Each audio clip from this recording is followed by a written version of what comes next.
Let's talk about section 1.3, the process of statistical study.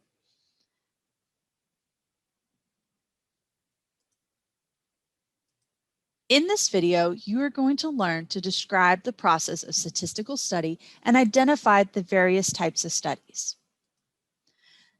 So the beginning part of a statistical study is our process. When you conduct it, you are going to determine the design of that study.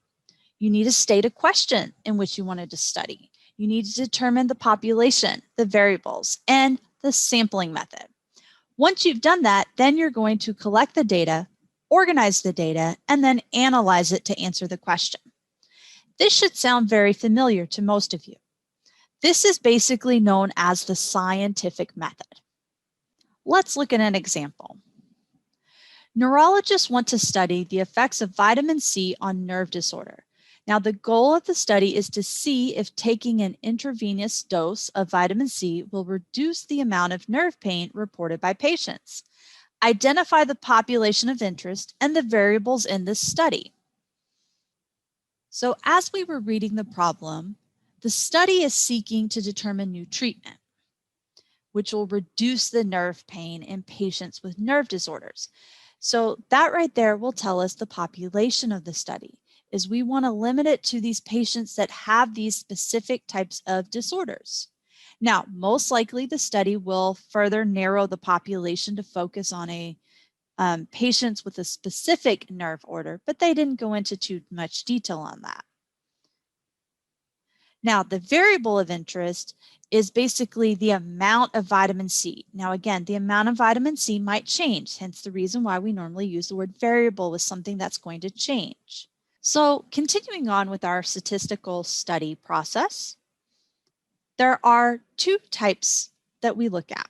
There is an observational study and an experiment. Now, an observational study is observing data that's already existing. An experiment is you're going to have to generate the data to help identify the cause and effects of a relationship, meaning you are going to have to probably run that experiment yourself. Observational study is something that you can just look at and observe. The data might already be there. Let's take a look at some examples. Which type of study would you conduct, observational or experiment? Let's look at the first one there. A gift shop owner wants to study his average annual profits. Now, the first thing we already know is he should already know his annual profits, right? So since he already knows that data actually exists, we're not going to run an experiment to figure out how much he's actually earning. That is already out there. This would be a type of observational study. The second one has gas station owners, and they want to find out the new cleaning product will reduce staffing costs. Well, does this already exist? Actually, no. We can't find this data anywhere. He wants to know if a new cleaning product will reduce it. So he's got to buy this new cleaning product and put this into place. So with that, as we look at these two, the gift shop owner, the data already existed, so therefore it was observational. But with our gas station, the data did not actually exist. We can't just observe what's already there. We're going to have to make an experiment, and it would be best if we made this change with one being control group, and that control group is before you change this cleaning. And then the second group will be you make that change to the new cleaning solution, and that's going to be the experimental group or the treatment group, and there's our experimental study. So representative sample. A representative sample has the same relevant characteristics as the population, and it does not favor one group from the population over another. There are different types of sampling techniques. We have random sample, simple random sample, stratified sample, clustered sample, systematic sample, and convenience sample. Let's look at the random sample. Now, a random sample means that every member has an equal chance of being selected. Normally, we are referring to every member in terms of a population. A simple random sample is every sample from the population has an equal chance of being selected. So normally with your simple random sample, you're looking at a finite number that you're looking at. Whereas a random sample is referring to the whole population. Stratified sample, and you should probably make really good notes on this one. The population is divided into subgroups. And then you're going to choose the same number of subjects or items from those groups. This is called a stratified sample. I would suggest make good notes on this one too. Clustered sample is, again, you're still dividing the population into subgroups, which we call clusters, and then you're going to choose at random an entire cluster, and you're going to sample everything in that cluster. Systematic sample is you've got a system. So you're going to select every nth member of the population or sample. Convenient sample. This sample is convenient for the researcher to select. We do not like to see convenient samples in experiments. Let's look at an example. So identify the types of sampling used in each of the following scenarios. So our first example is a high school principal polls 50 freshmen, 50 sophomores, 50 juniors, and 50 seniors regarding policy changes for after-school activities. Number 2, a medical researcher interviews every third cancer patient from a list of cancer patients at a local hospital. Number 3, a student interviews classmates in his algebra class to determine how many pairs of jeans a student owns on average. Number 4, a researcher interviews all facilities personnel at 12 different colleges.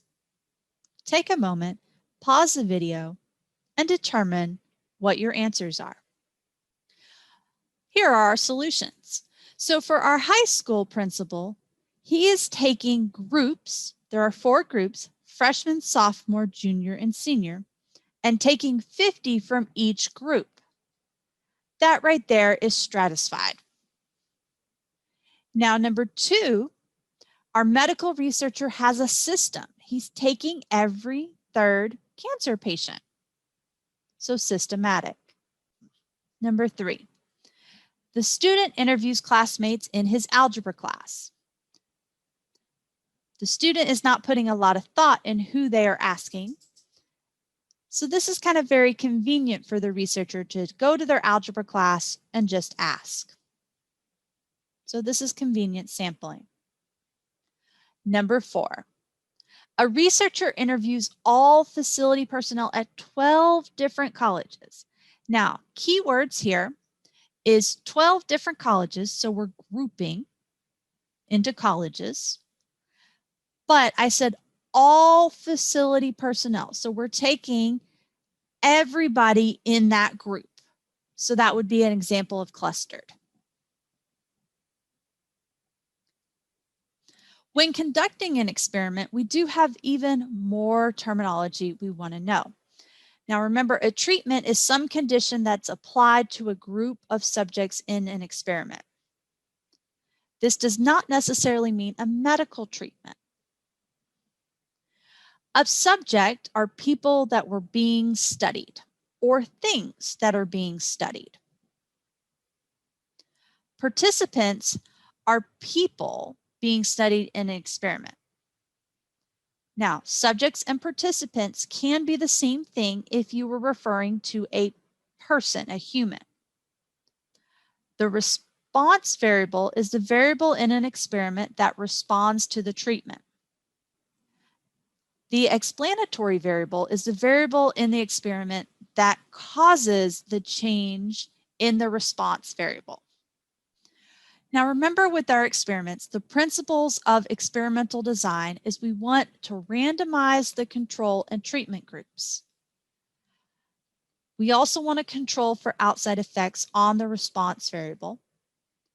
And we want to replicate the experiment a significant number of times to see a meaningful pattern.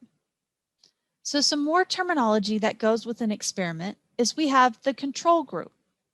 Now, this is a group of subjects to which no treatment is being applied in an experiment, but we still want to observe them or it to make sure there is kind of a baseline. The treatment group is the group of subjects to which the researcher applies a treatment in the experiment. This is going to be to our people or items that we make our change to.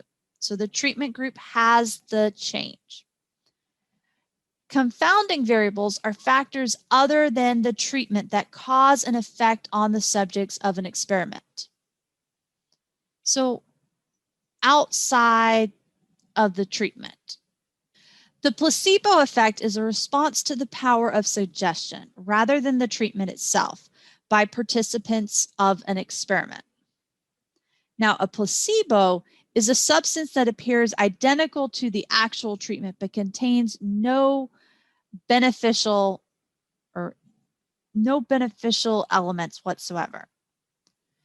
In a single blind experiment, subjects do not know if they are in the control group or the treatment group, but the people interacting with the subjects in the experiment know which group each subject has been placed.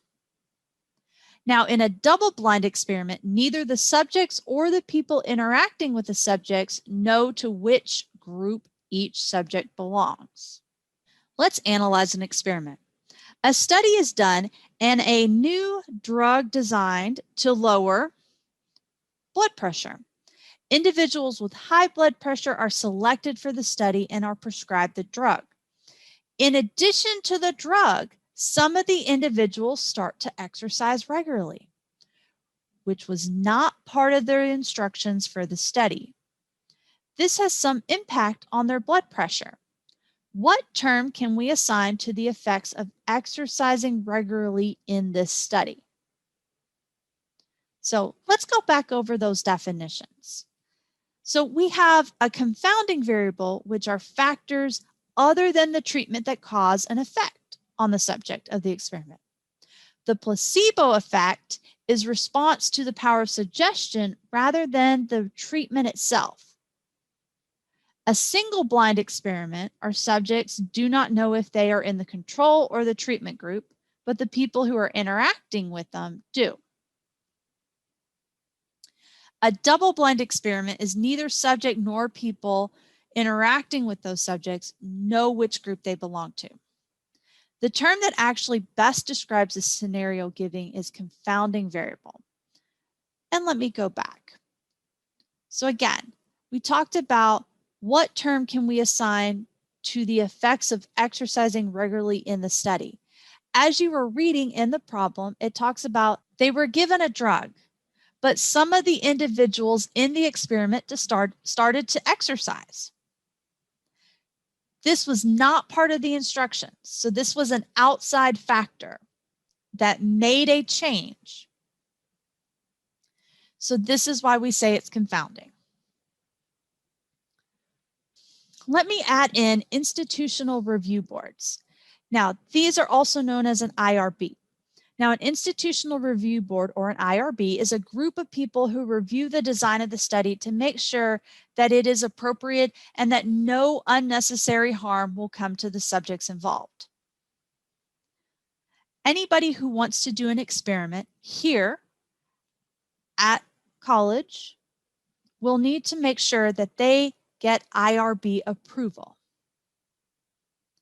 This is to make sure that nobody in the experiment is being harmed in any way.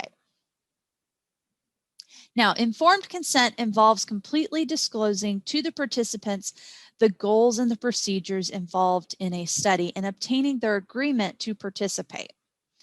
These are some big items you want to make sure you're looking for when you are looking at experiments to make sure that they have been given IRB approval. Most experiments or observational studies, whether it's in the science world or the psychology world, sociology world, the math world, any of those types of experiments, if you wish to publish a paper, you do want to make sure you have IRB approval before doing anything.